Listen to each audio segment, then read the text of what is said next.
Flight boss, bitch, you know, for sure. You're not listening to the Mind of an Antares Moon. I am the Royal Archangel Uriel, and I'm here to carry out God duties and motherfucker responsibilities. Now, I'm here to break down the actual occult knowledge behind Saturn.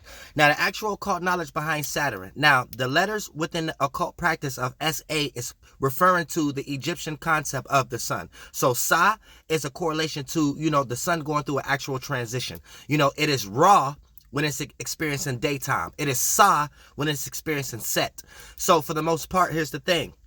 When we start to talk about the aspect of Saturn, right? Anytime the sun going into an aspect of fall or, PM or going into midnight, aka winter, micro will be, the PM or at night or 8 a.m. midnight, and then the actual macro will be the seasonal transitions of fall and goddammit winter, which leads us into the PM evening and midnight.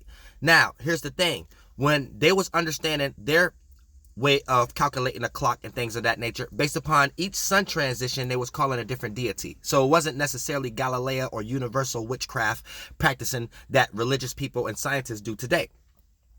So the sun itself each transition was a deity. Now, for the most part, when the sun do a full turn, we was tracking the sun, Horus, and made a scope for horoscope, to help us understand our clocks, how we was utilizing it in the Egyptian time.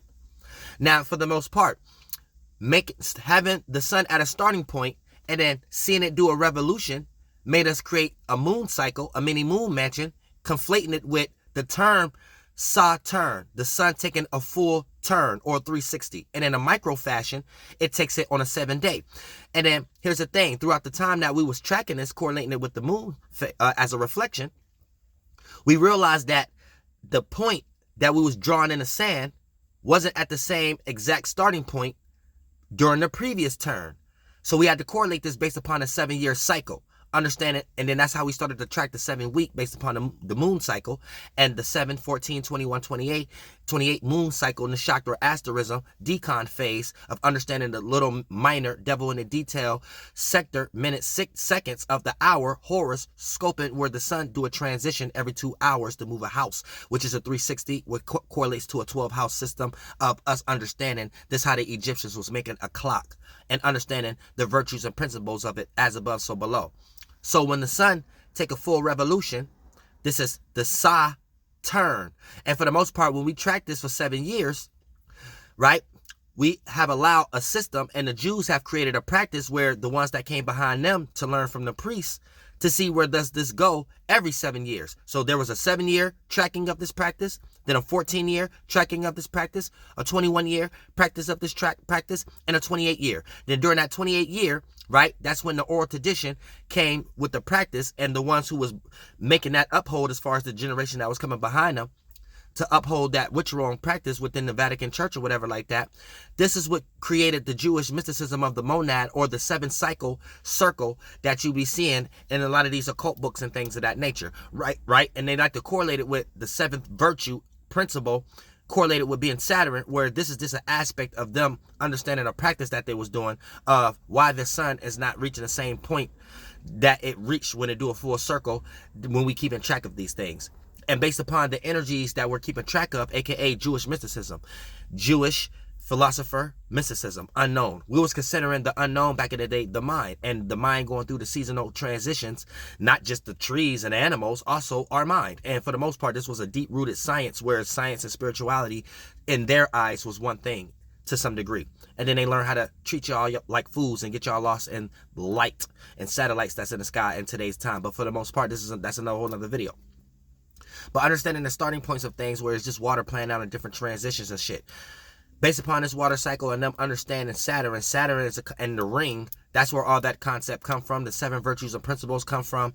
The moon mansions, and understanding Saturn is a concept of understanding a moon mansion on a more broader scale in that nature, for us to understand it, not just 7 days, but understand 7 years and things of that nature. And then for us to put a satellite within that position of body of water or current that we can't see as a light spectrum in space. There's no such thing as humans or a satellite, space shuttle, or a telescope being able to see anything that's a light spectrum in space if it's not a telescope itself in this motherfucker. Now, for the most part, here's the thing.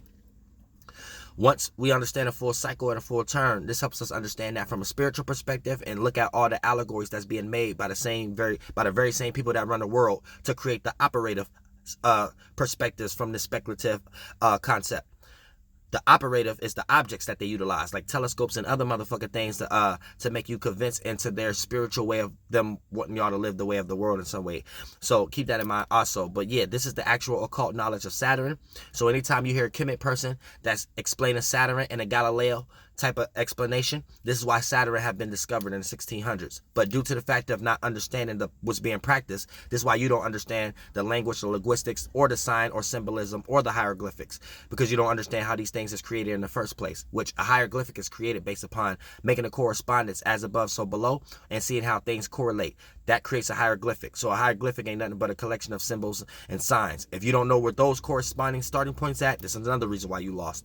Then when you try to develop a linguistic or a language off these things, this is a practice the shadow government are creating. So when you try to say we need to find an old language or something like that, you're trying to find the old language of the people who ruled y'all for you to be a slave to those old outdated thought forms and worldviews, which Egypt in totality, as far as the ritual and spell that they created that term and the thing behind it, as far as Kemet and all the energy, is just an allegory to slave.